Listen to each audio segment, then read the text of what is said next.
poireau, c'est le numéro 1 de la détox. Alors, je parle d'abord des végétaux. Il faut être honnête, on va voir que sur le top 10, il y a surtout des aliments végétaux. Il y a moins de déchets et il y a plus de phytonutriments, de molécules actives pour faire le job du nettoyage. Alors, pourquoi le poireau? J'en ai parlé un petit peu tout à l'heure. Ce qui m'intéresse, c'est d'augmenter ma filtration rénale. Pour tous les déchets qui sont éliminables en phase aqueuse, je vais rendre du potassium à mon organisme. Eh bien, ça tombe bien, il y a plein de potassium dans les poireaux qu'il faut consommer cuit impérativement, ça ne se mange pas cru, vous le savez, ça digeste, et conserver le vert et le blanc. On va voir que les deux ont des vertus complémentaires. Dans le vert, on trouve le potassium, et dans le blanc, on a un sucre particulier. Peut-être vous vous souvenez que la dernière fois que vous avez mangé des poireaux, vous aimez bien un peu plus le blanc parce qu'il y a un petit goût sucré. Moi, c'est le cas, je trouve que c'est sympa. Eh bien, dedans, il y a un sucre qui s'appelle le fructosane. Et fructosane, eh bien, figurez-vous qu'il contient également des propriétés diurétiques. Donc, entre le sucre du blanc et le potassium du vert, on a l'aliment de la détox idéal. Alors, qu'est-ce qu'il a comme autre intérêt, ce poireau? C'est qu'il a également des très bonnes fibres. Ça fait comme une espèce de balai. Donc, lui, il va balayer nos intestins comme un balayage interne du haut du tube digestif jusqu'au bas. Et donc, il nettoie en même temps les intestins.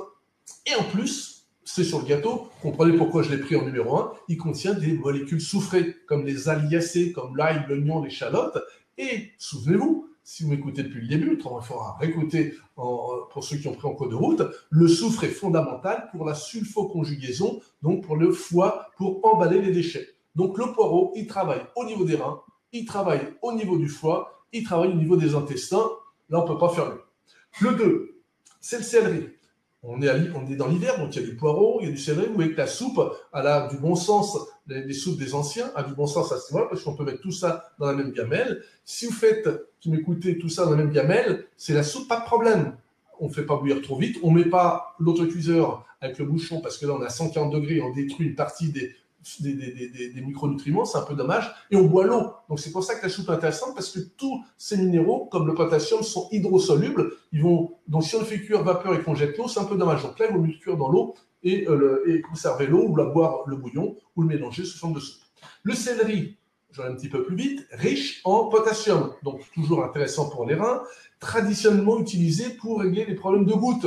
Donc les anciens avaient déjà remarqué que les problèmes de rhumatisme étaient traités, améliorés avec le céleri. C'est pas un hasard, il permet d'éliminer davantage les déchets, acide urique, urée, etc., dont on parlait tout à l'heure. Donc génial pour les excès de table, si vous avez mangé un peu trop de fromage, un peu trop de charcuterie, mangez du céleri.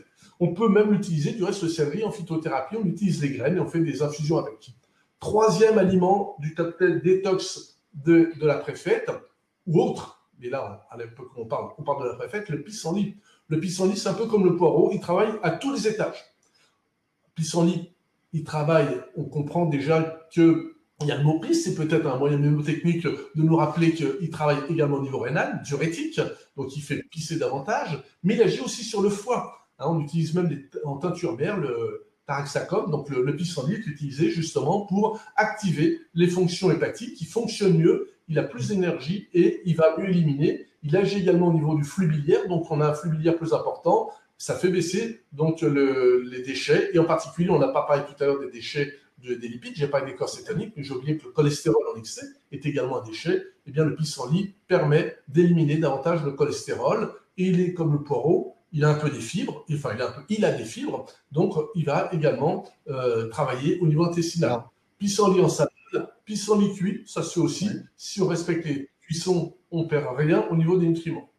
Là, j'étais dans les légumes, je peux parler un petit peu du citron. Vous allez voir que j'en parlais rapidement, et j'y reviendrai en disant 2 mots si on a un petit peu de temps pour dire 2-3 huiles essentielles. Le citron, il n'est pas inintéressant à condition de ne pas être frileux, à condition de ne pas avoir de douleur articulaire, à condition de ne pas être en acidose. C'est pour ça que je ne fais pas l'apologie du citron pour tout le monde. Donc là, il faut regarder un petit peu votre terrain. Mais si vous n'avez pas ces problèmes que j'ai évoqués précédemment, il tonifie le système digestif. Donc, c'est bien. Il permet de nettoyer un petit peu les boues biliaires. Et donc, OK, mais pas au long cours. Ne prenez pas 1, 2, 3 citrons tous les matins pendant plusieurs semaines. Vous allez avoir plus d'inconvénients, c'est-à-dire l'acidification. Et si vous entendez dire que le citron est alcalin, c'est à moitié vrai, mais à moitié faux. Parce que, en fait, ça dépend déjà de votre terrain. Tout le monde ne métabolise pas les acides de la même façon. Donc, s'il y a déjà trop d'acidité, évitez le citron.